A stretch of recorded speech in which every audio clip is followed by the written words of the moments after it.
Ladies and gents, Seahawks fans of all ages, the draft is over. We now have our draft class and we've signed some UDFAs today. Mitch and I are going to talk about that. But first, Mitch, how are you doing? How was your draft weekend, sir? Really good, actually. Really good weekend. I managed to get a couple of predictions in, which is lovely.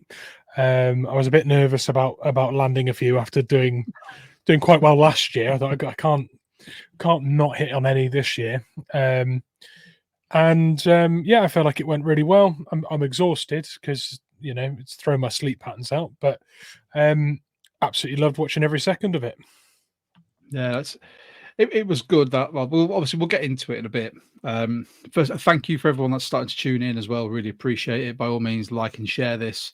Yeah, like I said, sleep patterns gone. Obviously, we had our live watch party for the first round, and then sort of dipping in and out of the Discord with our members of the Discord, sort of talking about the others, and obviously updating on X. But it's it's a heck of a weekend, especially if you're not based in the US.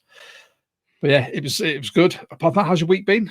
Apart from draft, or is it all draft? Yeah, good. I mean, it's just, this week just becomes all about the draft, doesn't it?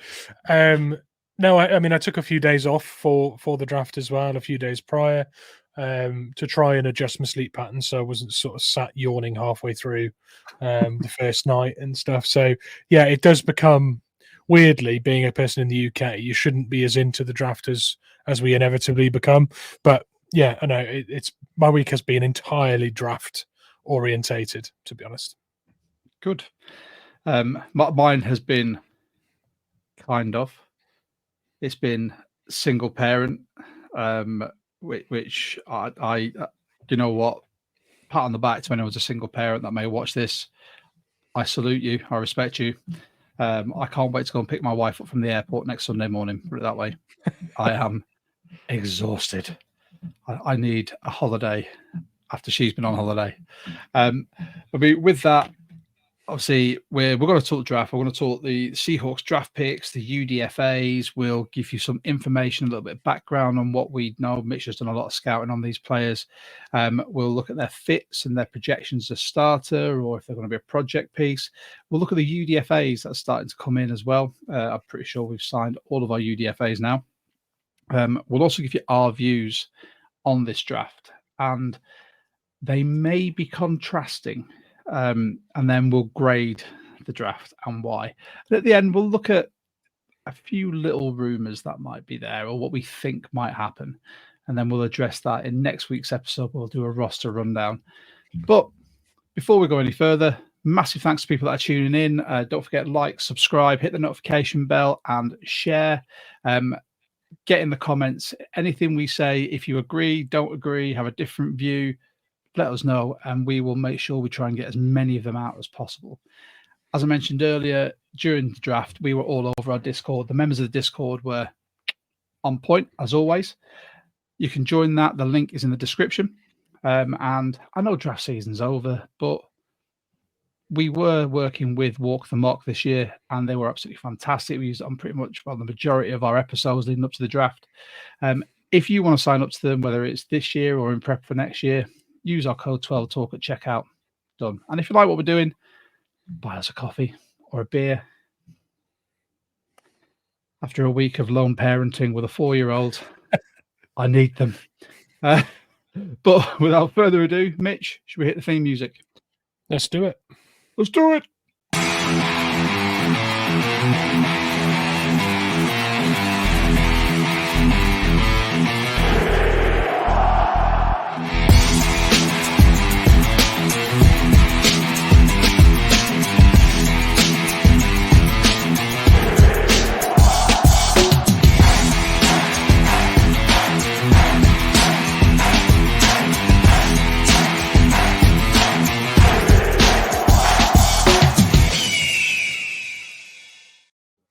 There we go. Back once again with the Renegade Masters. Now, as this is a draft pod, essentially, big shout out to UK Seahawkers who are sponsoring our draft content. We are both proud UK Seahawkers. If you'd like to join them, it's £12 a year. Although that's gone all the way to the end again. I hate this presentation. I just need to automate it. It's £12 a year, £20 for the family. You get some cool freebies. You get access to their national meetups, which are always fantastic. If you're in the UK, it's very hard to find Seahawkers locally, so we'll try and meet up nationally, and soon, hopefully, we'll have regional meetings.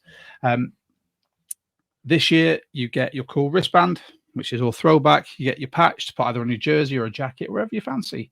Your membership card and an RFD card. And then the national meetup is at the Flying Circus at Castlegate in Newark-on-Trent. And that is only a couple of weeks away. £5, get in, meet all the UK Seahawkers. Brilliant event. But without further ado, massive thanks to UK Seahawkers. Let's talk some draft class, Mitch. Shall we? So, yes, we had a draft class. We did have a draft class. I mean, where do you want to start? Are we starting at the top, or are we going to go in reverse? What do you want to do? Let's start at the tippy top. Okay. With pick 16, the pick that we and thousands of Seahawkers around the world thought we're going to trade back, but we didn't. We stuck and picked. It was a stick and pick. And we took Byron Murphy, the defensive tackle from Texas. Now, Mitch, tell us, what did you have on your prospects list for him? Well, this was a pick that I said a couple of weeks ago I was certain would be our pick. Mm-hmm. Now, at that point, I had thought that it would be after a small trade back, perhaps with the Eagles. However, as we got closer to the draft, and Charlie said this as well when he came on, it became quite heavily rumoured that the Bears might take him, and then that the Falcons would probably take him. So I think we probably gave up hope that he would be there. And I think that kind of added weight to the trade back strategy. Because if he's not there and, we don't have a player of that quality on the board, maybe we do look to trade back and get someone else and pick up a round 2 pick. However, he was there, and I think it shocked them he was still there. Honestly, I think he's the most polished and skillful defensive player in the draft. And that is saying something when you've got a guy like Latu who actually went the round before him, because that is a guy with a seriously polished up skill set as well. So I'm really pleased we got him. I do feel like he was best player available when we were picking. If he hadn't have been there, I really do think they'd have entertained the offers that we had a bit more, because we did have good offers. Apparently, there was plenty of decent offers that we turned down in favor of taking Byron Murphy. So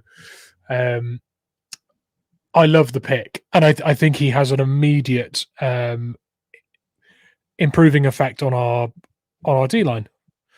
And I think Draymond Jones is the interesting party here with how our roster looks, because I think we'll now see him playing a little more of a hybrid role. I think he'll play big end a little bit, and rather than being used as much as an interior lineman.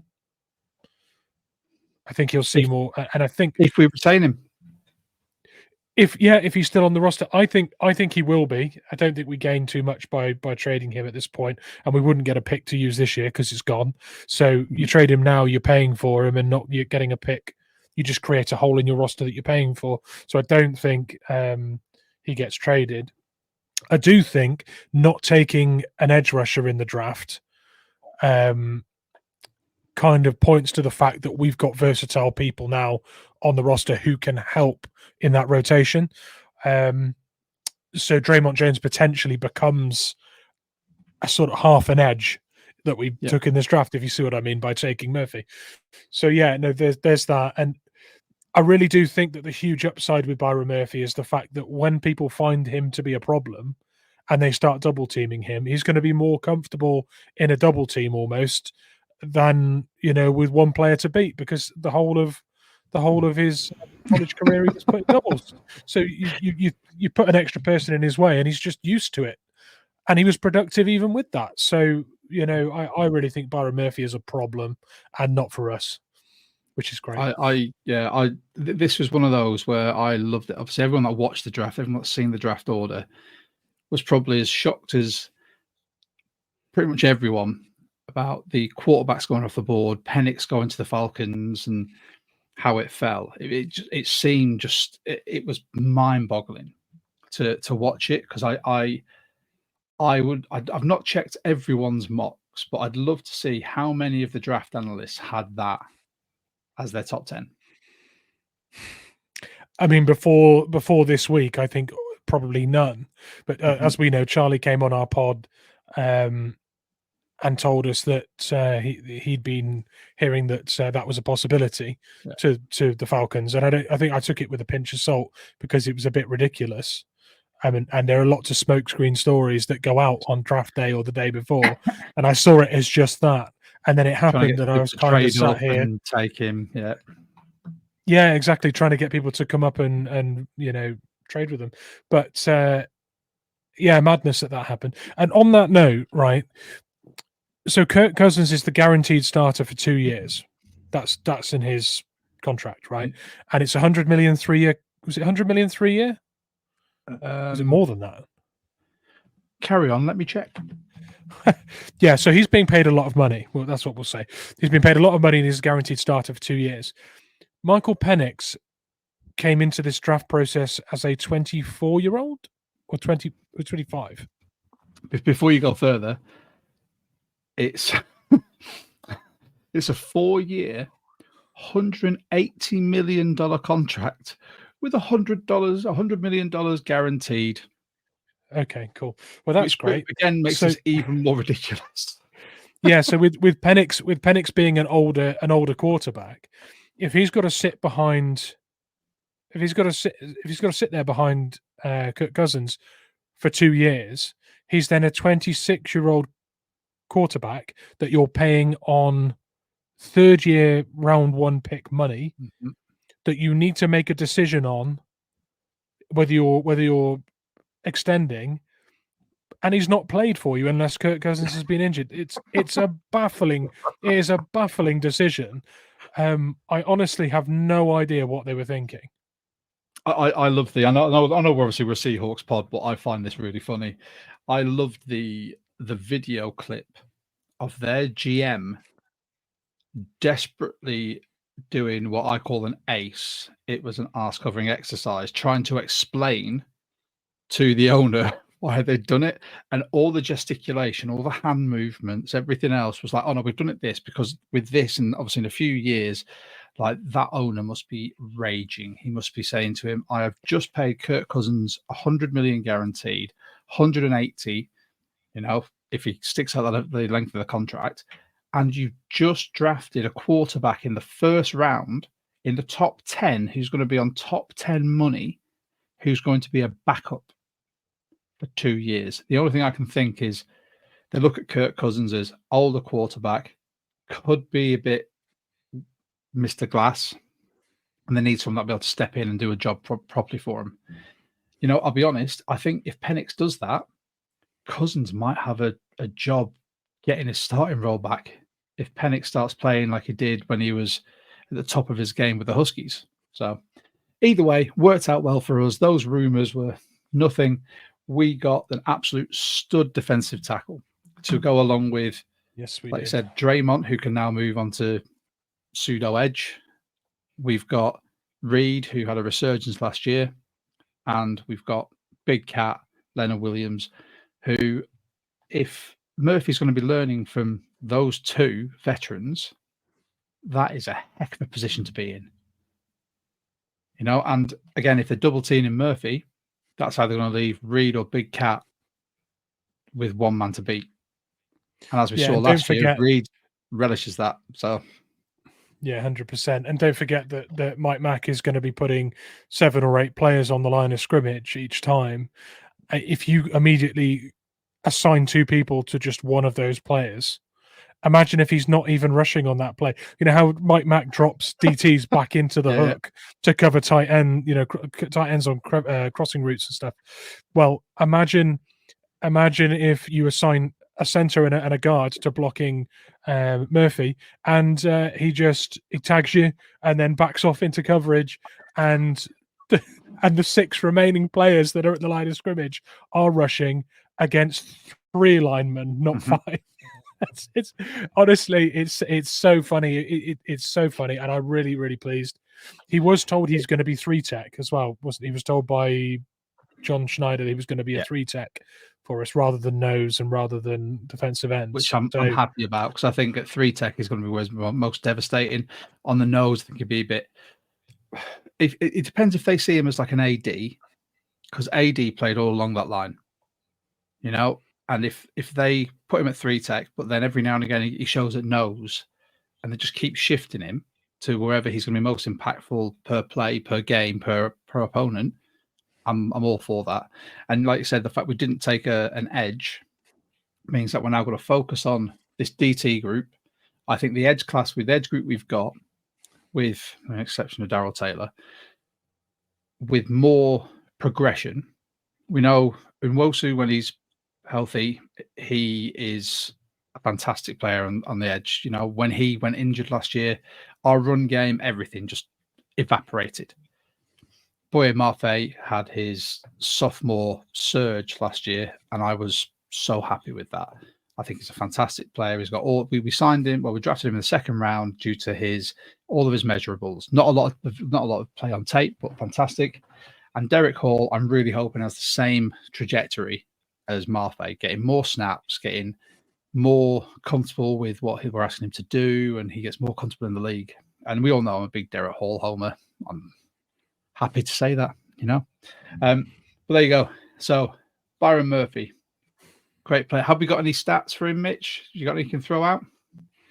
Yeah, I mean, I can tell you a few bits. So in some of his interviews at the Combine, he was telling people that he considers himself a run stuffing player. You know, he was talking a lot about his ability to stop the run, which I think was a really clever ploy, because it's his lowest graded stat by a lot of websites, or lowest graded attribute.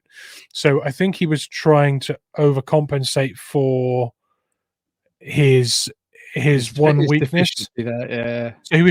So he was coming across really confident in it. However, during his time in college, he never graded lower than the 75th percentile at run stopping. And when you consider in the same positional group you had nose tackles that were 6'5", 330 plus, and he's a 305, 6'1", right, or 6 foot, you know, that's actually crazy to be 75 rated. In fact, in his last year, he was 80.5 percentile, which is mad. So it was his lowest graded attribute, but it was actually an overachievement for his size and frame. His big win is in pass rush win rate, which we saw as a big thing this year for Boye Mafe, who had some pretty astronomical percentages there. And I think we saw Garrett at about 28% as an edge or as a defensive end last year. Well, Byron Murphy as an interior lineman was over 20%, which is really high. Which was 98th percentile in college last year. So beating his guy on the inside is what he does for fun. And when you consider the amount of times that was a double team as well, that is nuts. If he wasn't double teamed as much as he was, that was a 99 to 100 percentile, not a 98. So that's, yeah, just crazy. Also, he's 21, by the way. Yeah, and we said this on previous pods. So some of the players that we've been looking at, if you get them really young, much like him, by the time he finishes his rookie contract, and obviously we'll discuss the ones that we missed that we were really high on, he's going to be 25, with obviously his 5th year option, then 26. Now that is perfect. If you're going to blood someone and give him that much experience in the league, because he'll end up being the incumbent defensive tackle. If the trajectory is what we all predict, then he will be commanding big money, and he will be a priority to re-sign every year, which is exactly what we want. Because Reed has got 1 year left in his contract, And then we signed Williams. Was it 2 year? Williams was 3, and then 3. Jonathan Hankins was 1 as well. There you go. So Yeah, he's going to end up, after this season, he will be an incumbent starter. So just very quickly, just a big shout out to Jonas from the German Seahawks talking about the Penix pick. It was his spill the coffee moment in the draft. It was for us as well. I had no idea what was happening. We were on our live, and I was going, "What? What?" And I'm pretty sure most of the Falcons fans, as you've probably seen the videos, said the exact same thing. And William, don't worry, the UDFA edge from Houston, we will get to very soon. Right. So that was pick 16. We then had to wait all the way to the 3rd round for pick 81. We took guard Christian Haynes out of UConn. Yes, we did. Now Haynes, I'm just going to have my moment in the sun here. Haynes was one of the guards that I mocked to us very early in my mock drafts, just because I loved his measurables, and after watching some of his college tape, I really liked it. But then, as Mitch and I did more sort of investigation, we thought there were others that we could have / should have taken. And yeah, we ended up with Christian Haynes, who has said that he used to watch Geno Smith videos as sort of a hype video for himself, which I found really weird. Geno Smith in West Virginia getting a guard hyped up. Same again as well. Byron Murphy is a Seahawks fan and was throughout his youth. Now, I don't know how much of that is trying to get the fan base on board, or he actually was. If he is, signing 12s. That's every 12's dream who plays football. But yeah, Mitch, Christian Haynes, what is your opinion? Yeah.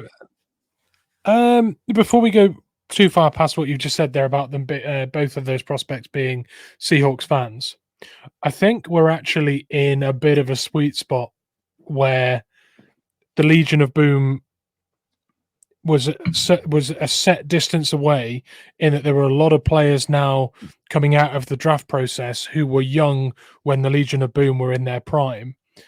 And a lot of these guys coming out of college will have watched a lot of the Seahawks during the Legion of Boom days. So I do think whether people say, because neither of them said, "Oh, I'm a massive 12," or I've been to games, or they're not local guys. So there's a pinch of salt there. But I do think that they definitely will have watched a lot of the Legion of Boom. And when a unit are that elite and they are a sort of generational defense or a generational offense, players young people that play the game will fixate on them, whether they're from that place or not, and watch a lot of their games. So I got the impression that they're not necessarily fans in the traditional sense, but they were big fans of the Legion of Boom. Do you see what I mean? That's the take I got. Do you know what I liked about Murphy? He name dropped Doug Baldwin. He was going through all of these players that were synonymous with the Legion of Boom, then Russ, and he spoke about Beast Mode. Then he spoke about Doug Baldwin. Now, fair play. That was one of those where I went, oh, maybe he was actually a fan to appreciate Doug. Yeah, Christian Haynes name dropped Jermaine Kearse as well. He did. And I thought at the time, that's not the first one that rolls off the tongue. So there must be, he's either done a lot of research in a short period of time, or that was a genuine comment. So yeah, no, I like you. I picked that out. But about Haynes, the prospect, a lot of people had, including PFF, had Christian Haynes as the number 1 ranked guard. And when you look at players like Cooper Beebe, that's quite a thing to state, because there were people taken ahead of him that people were higher on. However, a lot of them had dual position versatility. You got players like is it Frazier out of West Virginia? Frazier, yeah, and you had Jackson Powers Johnson and Graham Barton. You had players like that had more stock because they had positional versatility. Christian Haynes is right. I mean, essentially, he's a right guard. He's more specific than just a guard. He is a right guard. And I don't mean he's a can of deodorant. He is He is a right-sided guard in the NFL. So there will be some swap over needed in order for him to move into that left guard position that I think he's being primed for. But yeah, he was very highly rated in that regard as a positional specific talent. He allowed 1 sack in 4 years and 40 pressures in that time. That's really good. It's really good. And it was those measurables that put him in onto my draft board really early on. Yeah. So I looked at that and I thought that they're phenomenal numbers. No, you can't get past that. No, absolutely. PFF had him as the 53rd best prospect as well. So not only was he projected as a second-round pick, he was a 53rd rated prospect. And also consider the fact that he was rated as a second-round pick in a year when there were so many offensive linemen that were first-round graded. So he was projected to sit in the middle of the second round in a year that had twice as many offensive tackles and guards and centers in that space. So in any other year, is he a late first rounder? Maybe his age lets him down because he is an older prospect, but yeah, I still think 6 years, wasn't he? He did 6 years in UConn. So he's got a master's in sports management or something. I can't remember what it was exactly, but I thought, oh, okay. Yeah, he did that, and also there was the COVID year, which he sat out in UConn as well. So yeah, those are contributing factors, but probably the most maybe him and BB are the most NFL ready guards, and we needed one to be. No, I'm happy with it. My only, I don't want to say apprehension because it's a great pickup. You know, they had him down as a second round pick, and we picked him up in the third. But then I look at sort of the players that went after him, and obviously we were really high on like Zach Zinter, Dominic Pooney. Then you had the host of sort of like your linebackers. You had like Liafu, Tyron Hopper as well. You know, there was just so many other players. Peyton Wilson. And obviously we'll discuss this when we talk about our thoughts on this draft. But yeah, it's just I can see why they did it based on his grading and where you could pick him up. It'd be hard to pass up on him, but still, I think yeah. Anyway, let's get past that one. First of all, fourth round picks at pick 118, we took linebacker Trice Knight from UTEP, who we had in for a visit. Yeah, Tyrese Knight's a nice one. I understand. There's a few Trices in this draft class, that way. Tyrese Knight is an interesting one. He has some flaws, and it's led to him going where he went. But anyone that turns around to me and says Jeremiah Trotter should have been the pick, those people aren't necessarily paying attention to the reasons why that guy is falling. And honestly, Tyrese Knight has a hell of a lot of upside, and the reason that he's not a third or round pick or higher is the fact that he's got work to do to be NFL ready. He's not ready now, and that's knocked him 30, 40 spots down in the draft. We don't need him to start right away. And there are things that he does which are exceptional. The speed at which he diagnoses plays and instinctually closes on the ball, and also how highly sort of he's so sort of convicted to the tackle, like he just fully commits himself and is such a solid tackler. I love the fact that he shuts plays down so quickly and reads things so quickly. And I think Mike Mack said this when they were talking about the pick. They said he said he loves his eyes, which wasn't like a compliment about his complexion. It was about the fact that he was so dreamy on his visit.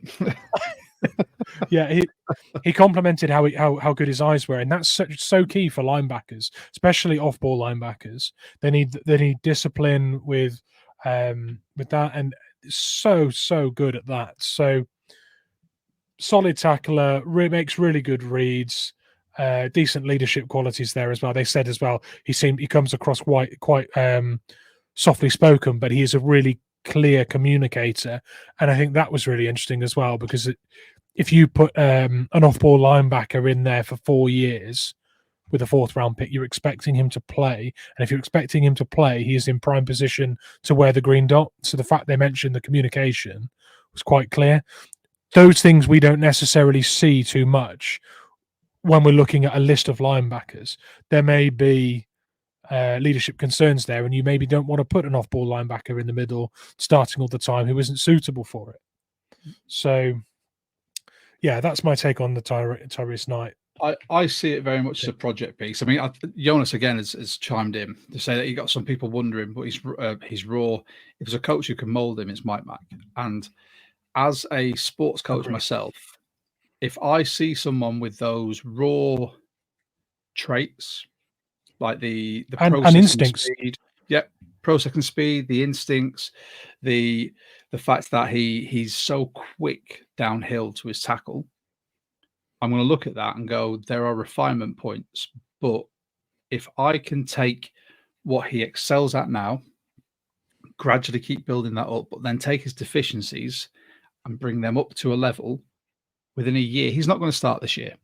We all should know that. So everyone listening or watching, he won't start this year. He might get a couple of snaps. He'll be a lot of special teams, but he won't start. He will be a pet project for Mike Mack, who is John Schneider said, the quarterback whisperer. I thought the linebacker whisperer, and he is. If you've got someone like that with the raw talent that you can then mold and teach your scheme and how you want it to play, that is perfect. So I'm all over that. He wasn't on my board, but he wasn't high on my board. I had him sort of like the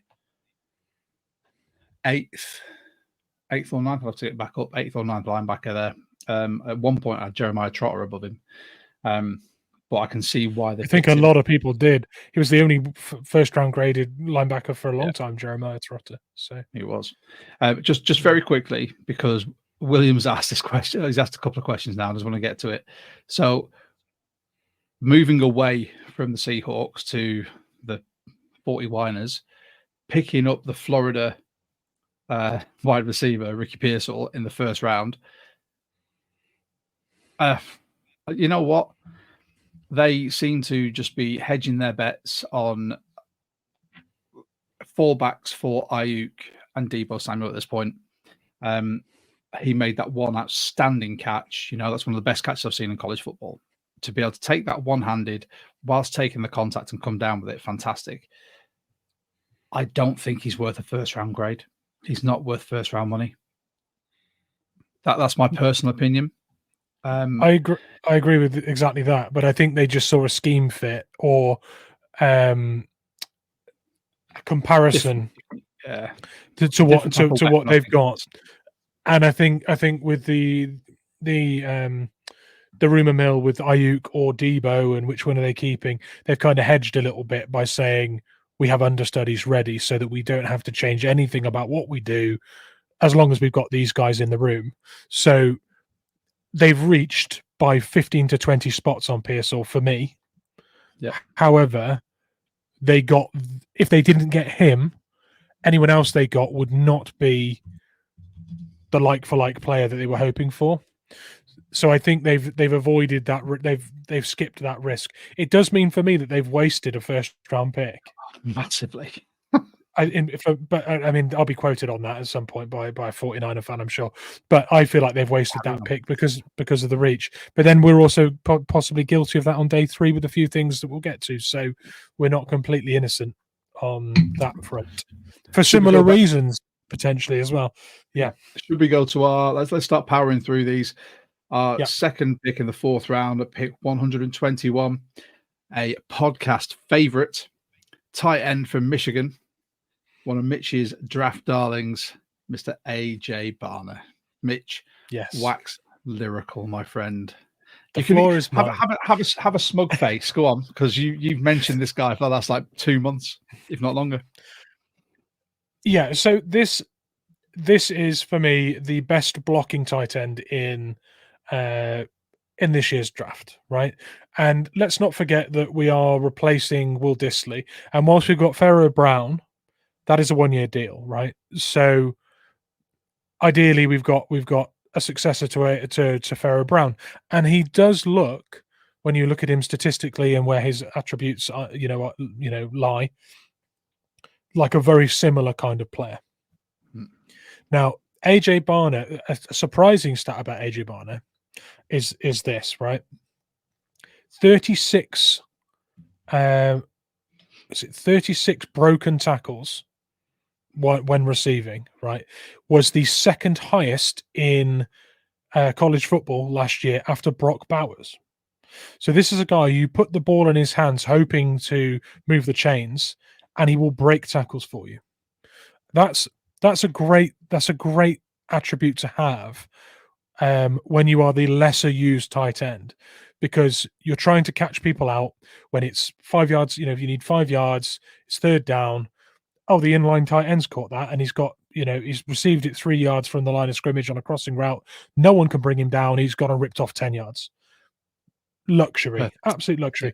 So that's a great extra thing to have. And when that lies with the same talent that is also your best blocker, brilliant. Also, factor this in: if you're second in broken tackles behind Brock Bowers, who was outstanding, right?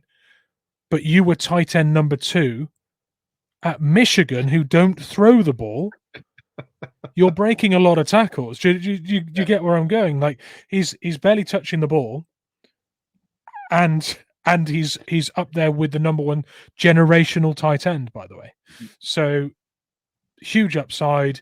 Love the pick. Some people think we took him a couple of rounds early because their mock drafts always have him available in the 7th round. But let's not forget there was Jeremiah Trotter being taken in round 2. There was Leonard Williams being taken, high up, and those players didn't go where the mock draft told you they were going to go either.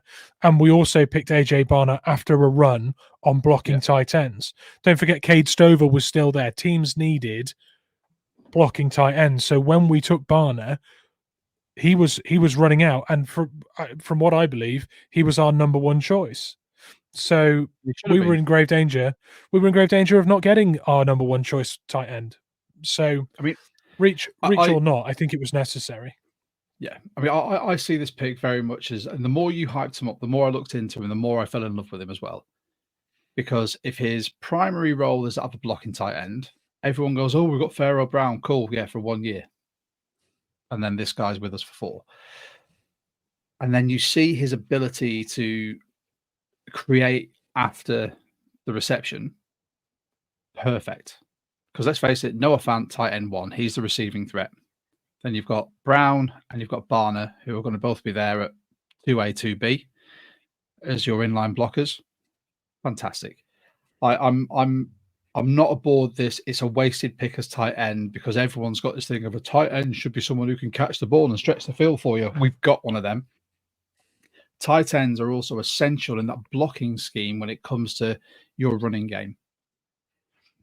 Even if he becomes some pseudo downhill blocker for a wide receiver, awesome. There's a lot of people out there that I've heard and watched in the past day saying it was a wasted pick. Look at the value beyond pass catching and touchdowns. Look at what we're obviously looking to build. We've already got playmakers on the outside. We've got a tight end who is arguably one of the best field stretching tight ends in the league. We just need to get him the ball in the right space. And we've got a running back room, which we'll come on to later, maybe bolstered, and it's been bolstered in UDFA, which we'll speak to. But why wouldn't you want another tight end who can catch, can create yardage, and is a fantastic inline blocker? Yeah. Like, no, people need to think about that. I completely agree. Take your receiving threat hat off and put team in front. So that's Barner. Then we go on to round 5, pick 136. We go quarterback. Pardon my pronunciation of this. From Auburn. Are you going to make me do it, Mitch, or do you know how to pronounce it? I can do it. It's Nehemiah Pritchett. There you go. Right. That is one of 2 cornerbacks taken, both from Auburn. Correct. There you go. Go, Mitch. What have you got? Nico Thorpe in influence there, I think. as we saw on the phone call.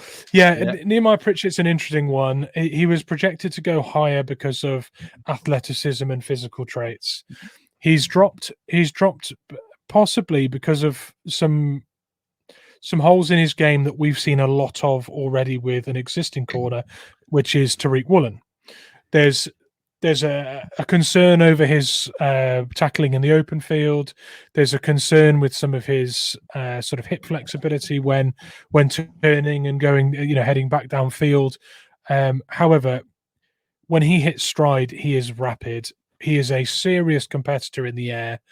He tips and defends so many balls. 4.36, correct? Yeah, good memory. Nailed it. Nailed it. I do retain some information. but it's a really good example actually of a 40 not really giving you the real picture, because rapid in a straight line, but corners don't run a straight line. They backpedal and flip their hips and shadow, and they mirror underneath, and they need to be able to do all sorts of stuff. He's a superb superb cover corner, and he's a great competitor in the air, but he could get roasted by players that are quicker because of the stiffness in the hips and things. And also we might see screens going towards his end as well to isolate him and put him on an island where he needs to make an open field tackle. Those are Tariq Woolen issues that we'll see again with him. However, I will say that at 190 pounds and 6'1", he's better equipped than Woolen was last year to deal with that. On Woolen, his off-season weight program, it has got him looking stacked. So we already put Woolen into a position to be better in that area. We've now taken a corner to do the same job that Woolen's doing, but is already a bigger frame. I feel like it might be a better fit than Woolen for that, if you see what I mean, physically. I see what you mean. So, yeah. I won't dwell on, because obviously we've got a conversation to have after this about the draft strategy anyway. Then if we go to round 6, so we have 3 picks in round 6. Pick 179. It's down as tackle, but depending on where you go, is either a tackle or a guard. It's Satoa Lamea. Yeah, Satoa Lamea. Yeah, is it another one that we had in our mocks? Correct. Yeah, we did. We took him in a mock. We took him over a different sort of hybrid tackle guard prospect who I can't remember who it was, but that was one we'd taken a lot. So Tawa Lamea was a guy that I wanted to take in at least one mock, because I felt like that versatile lineman late on might be needed if we didn't get someone like Fatanu at the top. So Tawa Lamea is a really fierce competitor. When you listen to the phone call between Grubb and Huff and Satawa Lamea, it becomes really obvious that they had targeted this pick. They spoke about the fact that they had to play against him for Utah when they were coaching Washington, and they had to really sort of make plans for getting around him, or dealing with him, because he was such an impactful piece. And they obviously know offensive linemen really well. Obviously, it's their job.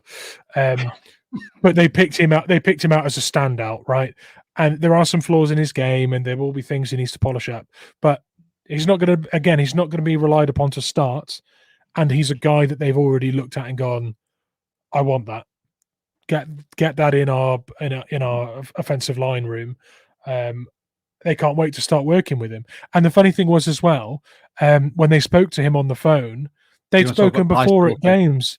Yeah. They had they coached him before as well? No. So Huff said it's the chance for him to work with him, because they passed over recruiting him out of high school because they were trying to recruit him as a D tackle, but he wanted to play offensive line. So they tried to recruit him as a D tackle, and that's where he went, no thanks. So that's where he went to college on the O-line. And now it's serendipitous. It all comes round. It's, I'm this is one of those late round tackle guard hybrids that I'm actually happy with. Having watched his film, like I said, he's got some flaws. I think he needs to work on his foot placement and his movement there. He's a big old guy. I think the hands could be a bit quicker. They're quite violent, but I don't think they're quick enough at times. But yeah, I'm happy with this one. Late round. We'll buzz through the next two. Another cornerback from Auburn at pick 192. We got DJ James, who's someone I mocked higher. So I'm happy with this in the 6th. There's huge value here. He's moved all around the back end. He's played free safety, nickel, and perimeter. So whilst we haven't gone out and got a safety, and I don't think they're going to put him in. Don't read that as Mitch said. DJ James is. Yeah, Mitch definitely did not say that he's going to be a safety in the NFL. A 5'11" frame and his weight, I think he's 170. No, thank you. But he is experienced playing multiple positions in that defense. So if you are a coach that is going to scramble the look and put people in different positions, that is a guy you can work with. You can put him anywhere and he's not going to feel like he's massively out of position. That works. He's fantastic. He's fantastic ball hawking. He makes lots of athletic PDs and really throws himself around. He's going to be fantastic to watch, by the way. He's going to be superb to watch. Looking forward to watching him. Like him over Pritchett. Pritchett, I can understand why we took him first. But James, what I really enjoyed was, first of all, you could put him in the nickel, which is going to free Witherspoon out to be out on the outside, but then vice versa. You can move them around. It's just a fantastic little chess piece. So I'm quite happy with that one where it is. Should we get on to the last one? And this is one that we spoke up on, and one of our followers on X spoke up about this as well. Mitch dropped this fella's name into the last pod. About 20 minutes in, did you say? 20 minutes into our Sleepers in Seattle. Oh, that's the one, the Sleepers in Seattle. So not the last pod before. Go check it out and you can validate all of this. At pick 207, and I remember this because I made a joke about his college. Tackle from Finley, Michael Gerald. Yeah, Mitch, hit our viewers and listeners with some facts.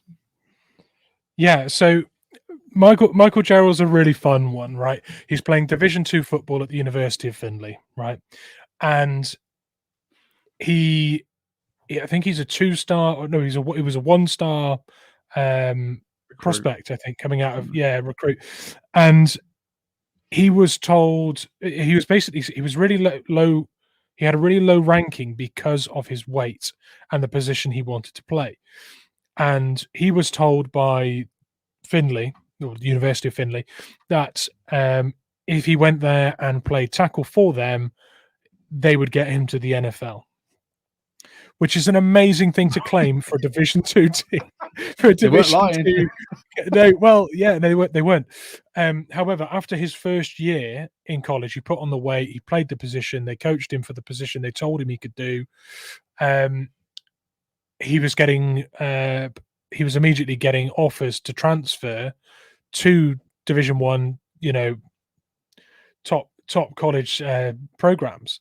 So he said this week after he was drafted that he had turned down those opportunities to transfer because more than anything, he wanted to see the words University of Findlay on the NFL screen, all over the screens, on people's televisions. He wanted to put the word out there. So he stayed loyal to a school that had put faith in him. That word as well has been something that has resonated throughout pretty much every single one of our interviews.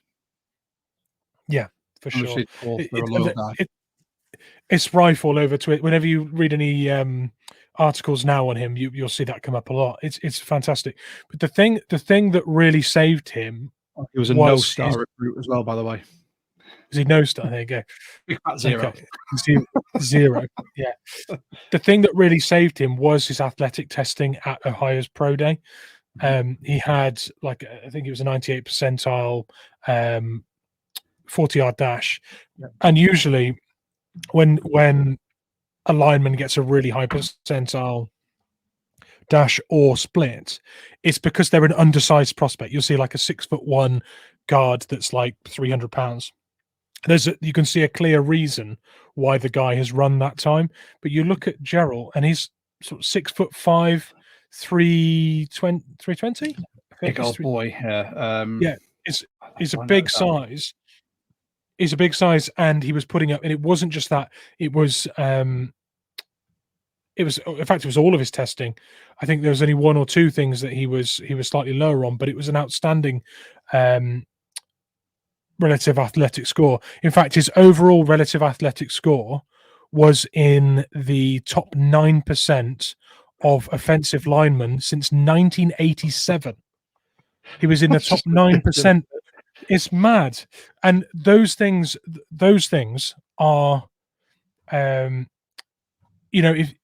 you've got that athleticism and you've got those mentals and the loyalty and the right mindset, coaches they're happy to work with that in round 6. Do you know what I mean? If he had a transfer 2 years ago and gone to a SEC team or Big Ten or any one of those teams, we're looking at a second round, third round guy. Although he would have had 2 years of coaching in a fantastic system. Don't get me wrong; he'd be further down the line now and more NFL ready. It's not just the fact that he is under the lights on television. It's also the fact he'd been in a proper program. Sorry, I don't want to say proper program because that's really disrespectful, but a more renowned program. I mean, for me, it was, yeah. God, how dare you? Such a snob. Yeah, for me, it's how many of these D1 schools are now looking at especially after his Ohio State Pro Day, because that's basically where John saw him. Because he even made a joke. He was like, "Oh, I didn't get the chance to go to Findlay and scout," as I don't think anyone did. For me, this is one of those. This is a very Seahawky story. Yes. D2 school, completely overlooked, but the guy has just put numbers up. And you look at the raw material that you can shine into a diamond, hopefully at some point. And if it doesn't work out, he's a 6th round pick. It doesn't matter. This is one of those where, pulled on my heartstrings a little bit. Quite liked it. He's not going to start. We all know this, but if he can work with Huff for a few years, if we keep Huff on, perfect. And we can make him into a decent swing tackle or someone that just sticks around on the roster, because he's obviously Stone Forsythe. This is last year of his rookie deal, and he hasn't showed enough to be retained. I think this is what that is all about. But yeah, that right there is the draft picks. We've obviously gone through it. We've said about when we think they're a starter or they're going to be a project piece. Should we run through the UDFAs? We can. As William has asked this question, and we were talking about edges and being happy with that, we've obviously taken Nelson Cesar, the edge from Houston, highly rated. He was actually graded, I think, as a day 2 prospect, someone who will win the starting berth. Picking him up as a UDFA, fantastic. 6'3", 254 pounds, 33 and 5/8 arm length. I do apologize. I'm reading this because UDFA's only happened today, and some of us have got lives where we need to do things. Some of us watch the London Derby. Some of us take our 4-year-old daughter to the cinema for the first time and regret that decision. But team captain last year, all Big 12 third team. The strengths as per the Draft Network: versatile in alignment, natural athleticism, quick first step, high motor. Concerns: pass rush counter moves, IQ diagnosing run plays. Now, William, just to talk about him there, now I'll try to do a bit more film sort of research on him, but just looking at the concerns, for me, that screams Darrell Taylor. Yeah, That is I will say UDFA, his bringing in practice production's squad. very good though. His production's very good. I think he had 8.5 sacks and over 10 TFLs last year from memory. So possibly, I need to double check it, but I mean, I'm going off the top of my head. I haven't got it in front of me, but I know there's production there. But it does feel to me when you look through the scouting profile that he's one with effort rather than pass rush moves. He'd need to be very coachable to be able to get into a position to actually make the roster. So again, it's just depth, practice. Go against these young tackles that we've drafted and see what you do. Not excited. UDFAs, it's very rare I'll get excited or overhype a UDFA. I know, obviously, with us being a UK-based pod, we don't have allegiances to colleges. We don't have all the access. We can watch it, but we don't get to see some of these players in their minutiae. It's very rare I get hyped about a UDFA. Last year, I got hyped about Jay Bobo because I saw him play at UCLA, and I thought he could do a job in the NFL. Why has no one drafted him? But yeah, it's a wait and see for me on that one. So hopefully that answers your question, William. We'll try and get more stats out and we'll try and get something on it, but it's not exciting for me at all. When it comes to edge, I want to see, especially in the scheme we're going to be playing, the things I don't want to see are questions about IQ and diagnosing run plays. Because we've already got one of them. So yeah, it's a younger Darrell Taylor. Cool. We took as well a running back out of Boise State. We took George Holani. Holani, yeah. Yeah, so 5'10", 208 pounds. I mean, another depth piece. Obviously, we'll talk about what we feel may happen with running backs later, but yeah, what have you got, Mitch? Anything on him? Really productive with yards. I mean, he's multi-thousand yard running seasons. So he's a productive guy. I mean, we've just lost Brian Koback off the squad because he's retired, obviously. But he was another guy who had years and years of highly productive college, production. So we've replaced like for like in some respects. 7 touchdowns last year, pretty good. Missed half the season as well, didn't he? With a lower half the year. Yeah. That's it, and he had 10 touchdowns the season prior. So there is consistent production there, and also an upward trend with that production. So he was an improving prospect. We had actually had him mocked to us in a number of mocks that I'd seen with a 7th round pick, and I did want to mention the fact that we gave up a 7th round pick in our trade back with the Broncos, and a guy that was rumored to be a 7th round pick target, Holani, we ended up getting in UDFA anyway. So value with a capital V worked really well. Yeah. There you go. Next up, we had someone that we actually discussed in our last mock, who we could have taken in the 7th or the 6th, but we decided to stop and wait because we thought he was going to be UDFA. Lo and behold, the small Seahawks podcast from Britain was right. Jack Westover, tight end from Washington Huskies. So yeah he's we said someone like Westover would be a fantastic piece for Grubb to bring in to teach the rest of this offense. When you think about tight end being so close to the line, knowing what he needs to do, whether it's inline blocking or running out into the flats or across the field, perfect to bring him. He's obviously from Bellevue, Washington as well, which is perfect. He's not had to move pretty much his whole life. But yeah, bring him in as UDFA. I think that's fantastic value. That's the opposite to AJ Barner. Yeah, but Mitch, I know you've got some bits. Yeah, I mean, just to mention that he'd received about 75 receptions in 2 years from Michael Penix, and he'd made about 800 yards out of that. So he is averaging 10 yards of reception. He had an extremely good quarterback at the college level throwing to him. I think a lot of people look at him as a receiving tight end without a huge amount of run blocking prowess, and we got that with Farrah Brown, and we've got that with Ejibana now, and we've then got a receiving tight end and a backup. He may not even make the roster. I think Tyler Mabry is a guy that has been with us a long time and may well make the cut rather than a UDFA. Yeah, but a serviceable tight end piece. We predicted it might happen. We got him at a good price. Happy days. I'll take it. I mean, the biggest slight people had on him were things like he's not the stereotypical size for an NFL tight end.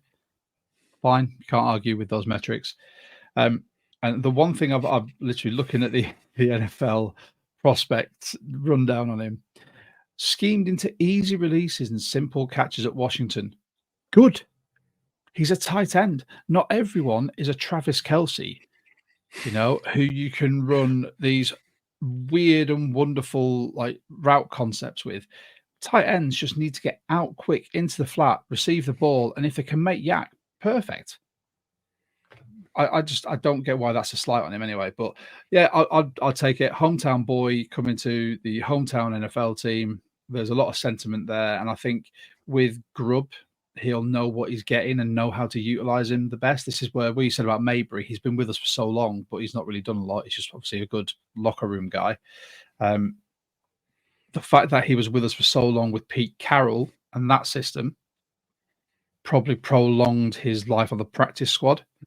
Whereas now he's got to come in and he's starting at the exact same level with the scheme as everyone else who's either there or is joining. He's got to learn it. Someone like Jack Westover could have the upper hand there because he knows the scheme. He knows Grubb.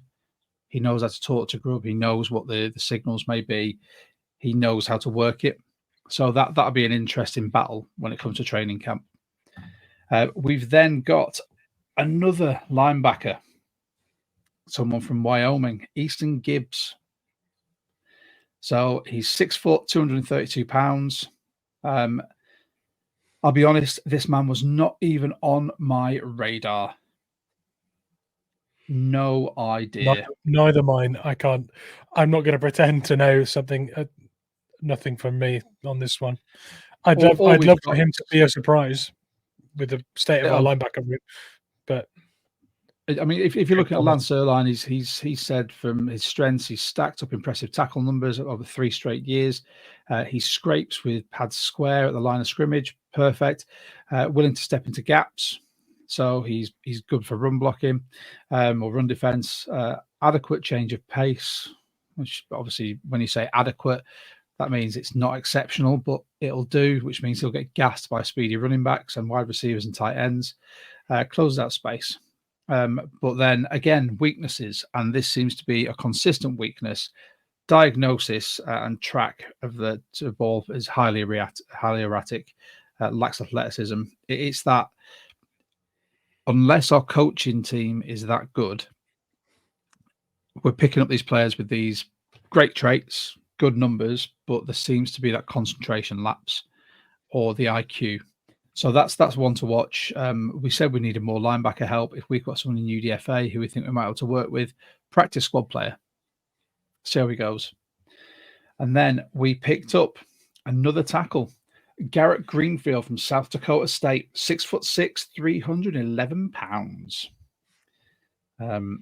Yes, highly rated guy. Actually, he for some people had a 5th or 6th round grade, and there are people that look at the Michael Jarrell pick and think that a guy like that could have been a better pickup. But you've got very different things there. You've got a guy who's got a lot of tape and against a higher caliber of opponent, and then you've got a guy who's got all of the intangibles and the athleticism, and it's just a case of finding out what his level is and can he mix it at the next level. That there's a lot less work to do with Michael Jarrell than there is, I would say, with someone like him. However, we've hedged our bets there a little bit, because if it turns out that Gerald can't, mix it at the caliber required, we've got a guy that can step in and we can take another shot with. So I feel like we've hedged our bets a bit there. It's far more exciting for me to have Michael Gerald, just because I know that our offensive line is going to be, there's going to be lots of post snap movement and stunts, and it's going to be there's a need there for pulling guards and lots of athleticism, and Michael Gerald could be taught that and excel at it. Mm-hmm. And then you put other 6th, 7th graded linemen in there and ask them to do that. They've never done that. They don't have the physical makeup to do that. That's not even a square peg in a round hole. That's far worse than that. It's Gerald is a moldable ball of clay with a lot of potential. Some of these guys are picking up in UDFA, tackle wise and guard wise. They are more restricted. Let's put it that way. They're checkers pieces on a chessboard. A little bit, and that doesn't mean to say that I'm already writing him off. I just feel like there's a few people in competition in our offensive line room now, and I think the athletic upside probably wins out, but we'll see. Yeah, we'll see on that one. Then we, as always, took a quarterback as a UDFA. Now, I'm going to guess that Plumley wasn't available, because we went for Chevan Cordero, quarterback from San Jose State Spartans. And looking at his numbers, he's never been above a 62.3% completion. Right. And 59 last year, right? That was 61.4 last year. 223 completed passes out of 363. I need to put my glasses on for these pods when I'm reading these. He's had he's had an uptick in his touchdowns. He had 2022, 23 touchdowns, 20 touchdowns last year. However, his interception rate has dropped from 2021, where he had 11, down to 6, down to 4 last year. And his longest throw last year was 63 yards. A practice squad player here. I don't even think we need to speak about him too much. It's just, let's pick up a quarterback to be able to throw with a practice squad, because with those numbers, I don't think there's going to be many people that are going to come and try and nick him off a practice squad. Yeah, and if we drafted a Spencer Rattler or Jordan Travis or someone like that, we are then committing ourselves to keeping 3 quarterbacks on the roster. We can carry 3, but I think we're probably going to look at see who's going to be a free agent or someone else like that. I don't see him being the third we'd carry. No, I wouldn't with that as our third. Yeah. Right. Let's move on to the mighty Grambling State and the edge that we picked up in Sundiata Anderson. 240 pounds, 6'5". Last season posted a total of 41 tackles, 19 solo, 5 sacks, 1 forced fumble, and that's your lot. Excuse me if I don't get. I really want to be excited by them, but not this one. This one's not for me. I can't. I just can't. Yeah, practice squad. Bring him in. We might retain him on practice squad. We might not. They might see something in him during the pre-season work. I don't know. Training camp. They might go, oh, actually, he's got some bits we can work on, but. I mean, Levi Bell was the darling of last year, wasn't it? And that was a similar situation. I know he's still with us, but I wouldn't mind another story like that. So I'm rooting for him, but I just can't get excited about it right now. And then Scott, one of our viewers on X, his last name is Scott Anderson on X. His last name's Anderson. He'll be great. That's justification. There you go. My last name's I think I'd Edwards. rather have Scott. I think I'd rather have Scott in there. He's like a. I mean, what are you, Scott? About 190, 6'2". You'd do on the edge. You could do a job. Practice squad player at least.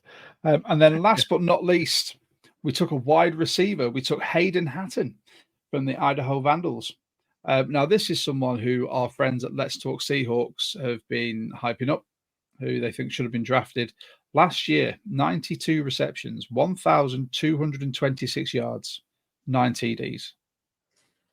1 carry, minus 23 yards. So we don't let him carry. There's no jet sweeps happening in this man's life. But, you know, taking a wide receiver, a punt at wide receiver as a UDFA, I'll take it. You know, 6'2", 210. Yeah, why not? I mean, UDFAs, and I'll be very blunt here, the majority are UDFAs for the sake of being UDFAs because people didn't see them as good enough to start in the league. Now, there are some exceptions. Don't get me wrong. There are some that really do surprise. But for one of the questions we were asked,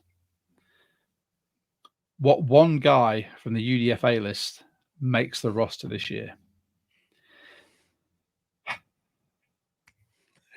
This is dependent.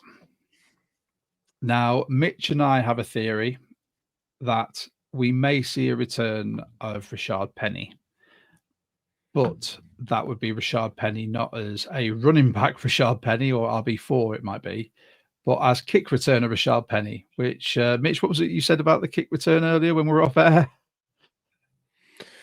I was just saying that if Rashard Penny was back and he wasn't relied upon to be RB1 or RB2 or even RB3, we might suddenly be in a position for the first time ever to want him to do special teams for us. It would have been a dreaded situation before when he was with us, putting him out there for extra snaps. Butt puckering. Yeah, exactly. But now, actually, with him not being relied upon to be, a 3-down back for us or a 2-down back for us, he could be extremely good returning the ball with Laviska Shenault, and would be an absolutely outstanding fill-in for Ken Walker or Zach Charbonnet if we had an injury down the line. Touch wood. There you go. Special teams, special players. Absolutely. Special plays. There you go. Chuck that in there as it seems to be doing all the rounds on that young person's TikTok. For me, I think the one player that I'm looking at from this whole UDFA class that has a chance of making the roster this year, as we've said, or as I've said, is Jack Westover. I think he would be the one that I think is at the top of the pile there, having the history with Grubb as an offensive coordinator, knowing the type of things that Grubb's probably going to want to run, knowing the verbiage. Grubb's also going to look at what he can offer and how we can get him into a game. That's a pretty simple one for me.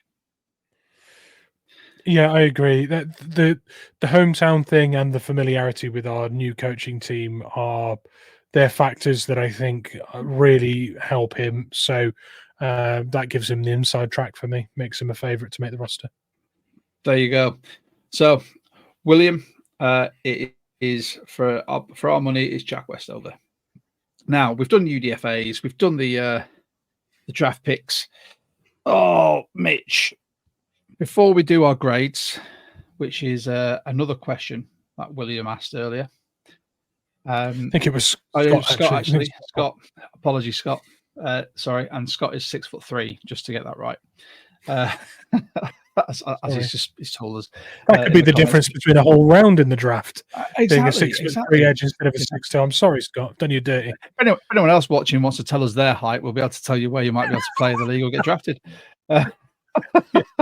Right. So, do we want to go with the positive spin or the mediocre negative spin on this first? Do you want me to drop people down? You can lift them up. Yeah, say your bet. Say your bet, right, and I'll give you my take. This draft class I see as mediocre, which you'll see in my grade, my score later. The first 2 picks I see as starters.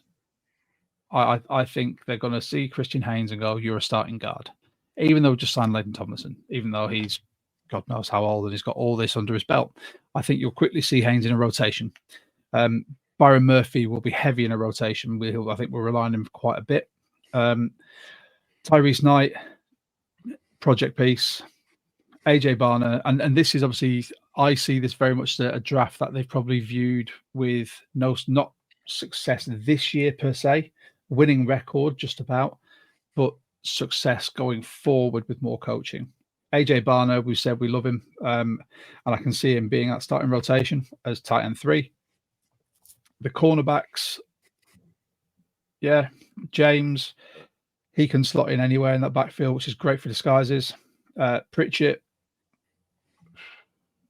Tariq Woolen 2.0, suspect tackling. So I sincerely hope the Seahawks at some point bring on a tackling specialist as a coach, because it's something that's plagued us for years and has had my hairline receding at more of an elevated rate.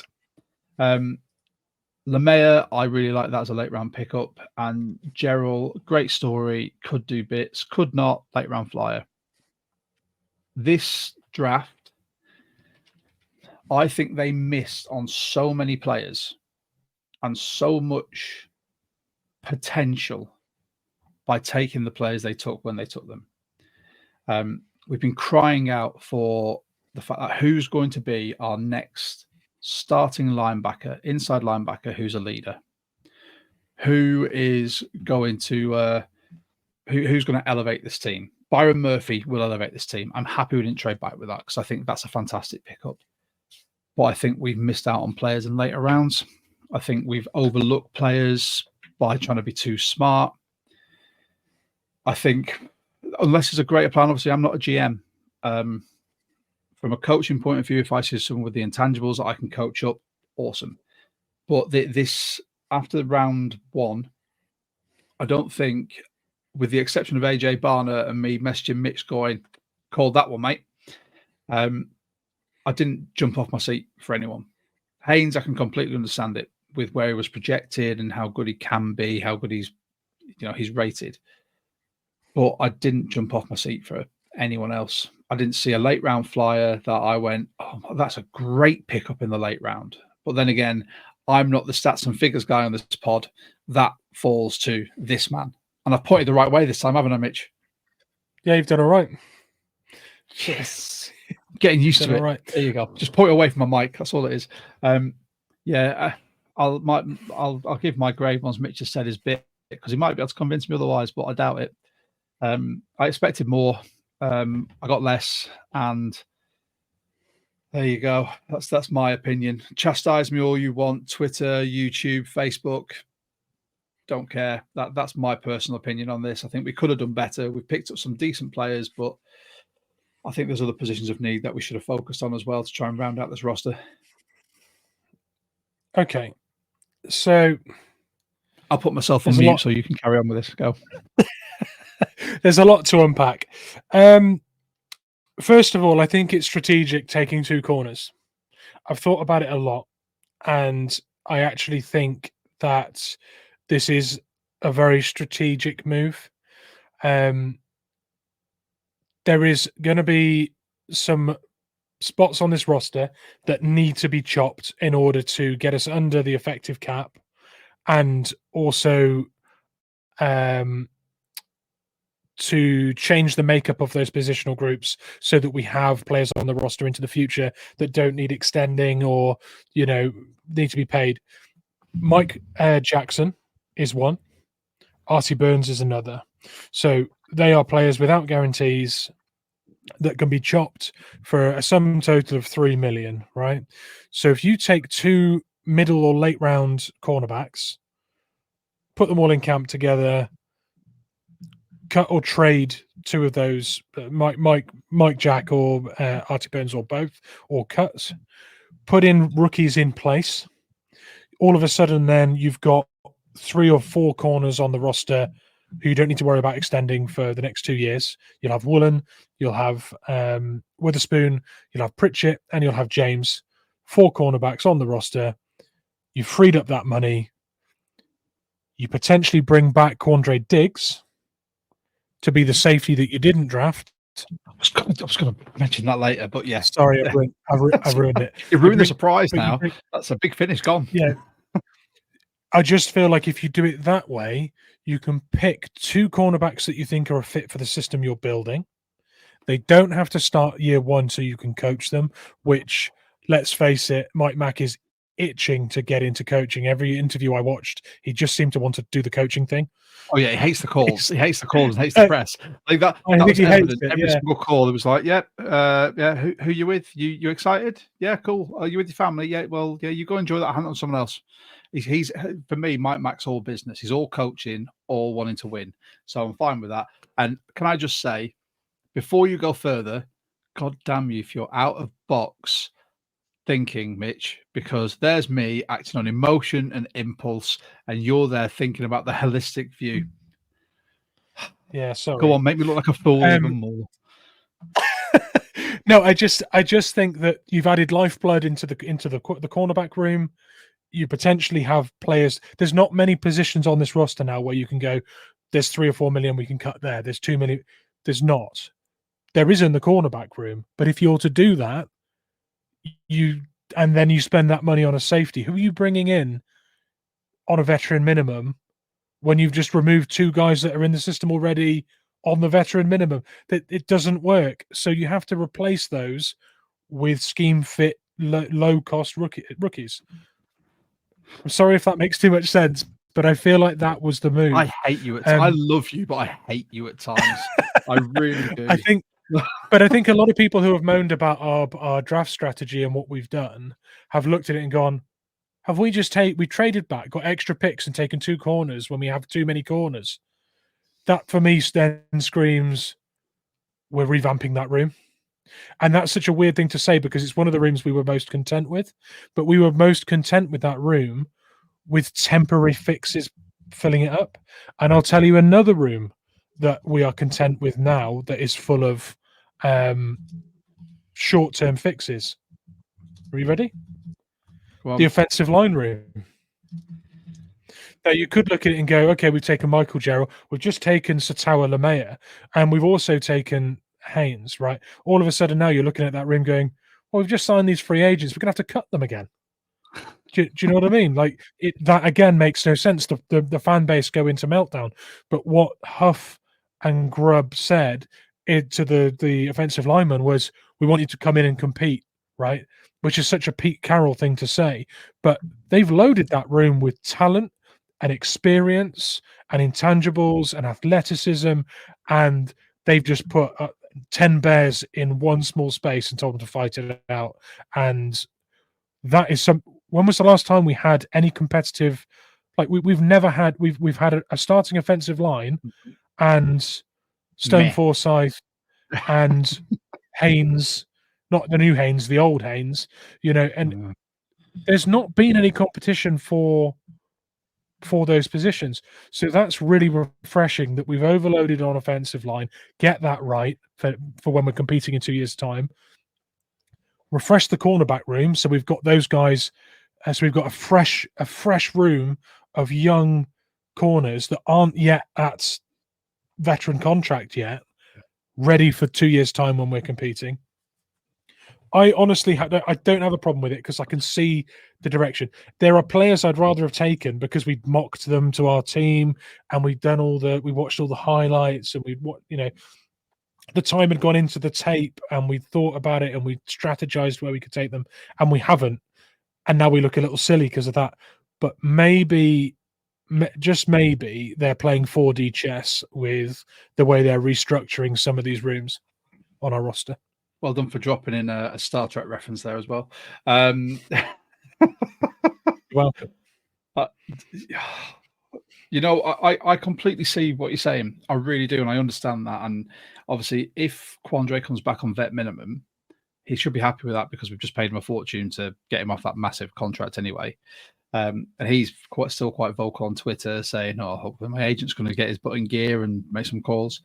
If he's still in Seattle, then the first call they're going to make is, right, do you want Q back in a leadership role to help with your safety room now as well? And they'll be like, vet minimum? Cool, let me speak to him. And he'll probably go, love that place. Let's see what Mike Mack's doing. And yes. Because the fact he's not been picked up yet, unless there are teams out there that go, we missed that safety that we wanted to get in the draft, let's call Quandre. Or if you're really desperate, Jamal. The fact that you've highlighted that and the cap situation is something that I'm acutely aware of at the moment. It makes sense. It really does. And we've said that this isn't so for everyone watching, thank you again for tuning in. Make sure you subscribe and whatnot, or don't. It's up to you. Free world. I think that with the cap situation, with where we're going, and this is not going to be a win now scenario. So everyone needs to get that out of their head.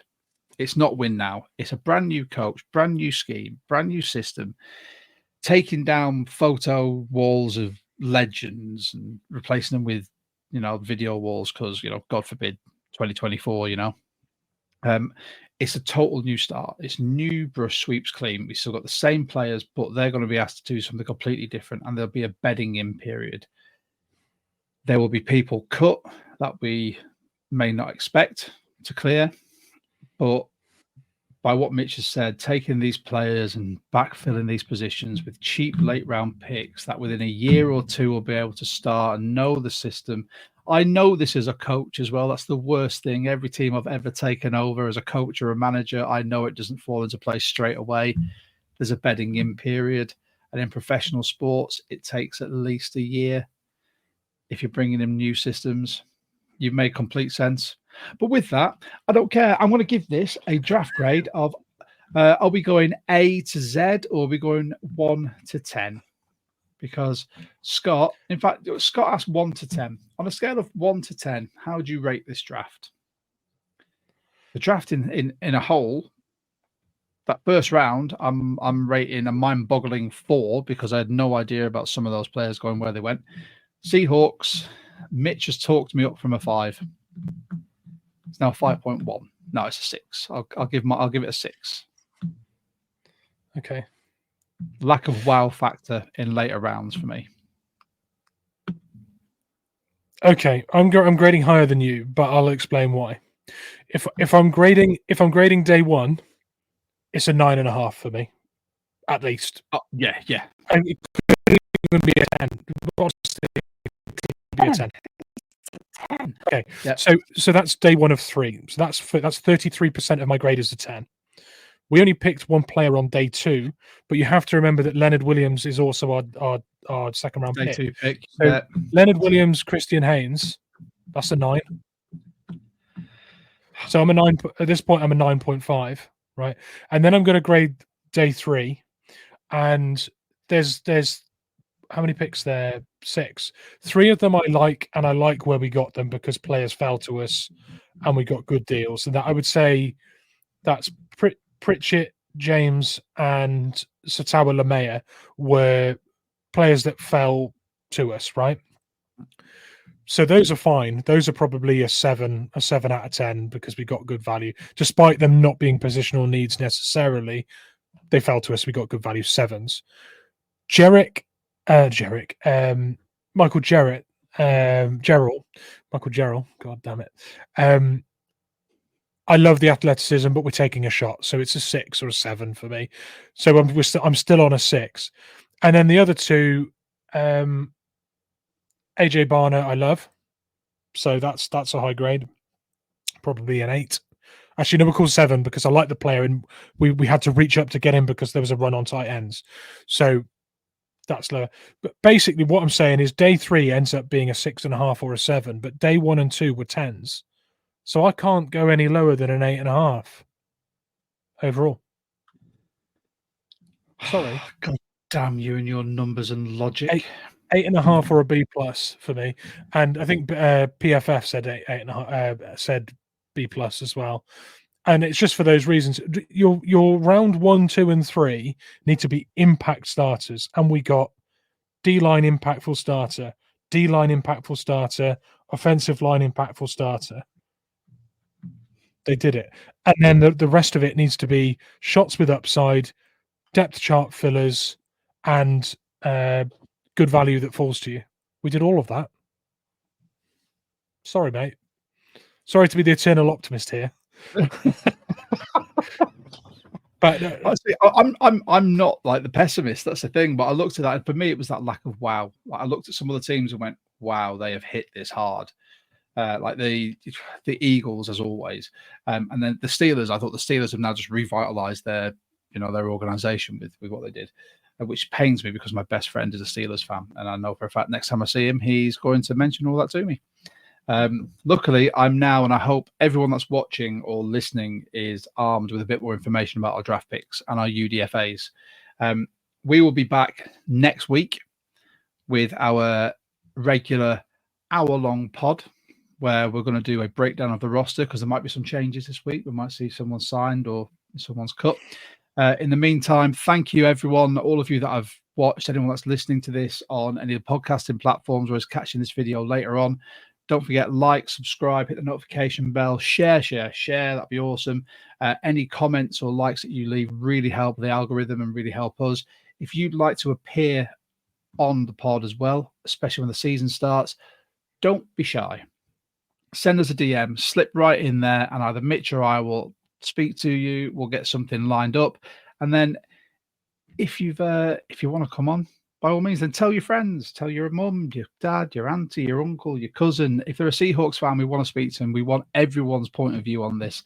And if you don't quite want to get on the pod, but you want to speak to us and the rest of the 12 talkers, join the Discord. It's the pinned post on our X. It'll be on our Facebook group, and it's shared regularly on our Instagram as well. We'd love to have you guys in there because the conversations are just keep coming. And I find them amazing. Like I said, I dip in and out, and whenever I come in, it's that way, isn't it? It's there. I've got it right as well, haven't I? It's down there. You did. And for anyone that's the first time joining in, I always get the direction right because I think my camera's flipped, so it's that bit there. But yeah, from me, I just want to say a massive thank you. The draft is over. We can look forward to the rest of the season now. Mitch, any final thoughts, my friend? Come on, give us a word of wisdom. Yeah, I just want to give a shout out to Caleb Williams for the best joke of the draft weekend when the Bears had 4 picks in the draft and they spent the 4th one on a punter, and Caleb Williams immediately texted him to say, "Don't worry about the punting. There's not going to be any this year," which I thought was incredible. I want to hate him, but sometimes I'm like, you know what, I kind of like great. you. Yeah, no, great banter. So yeah, no, just wanted to end with that little anecdote from Caleb Williams. So, well, there you go. With that, I'm going to say, brother, special player or special teams, special players, special plays. Peace out. Go Hawks. Go Hawks.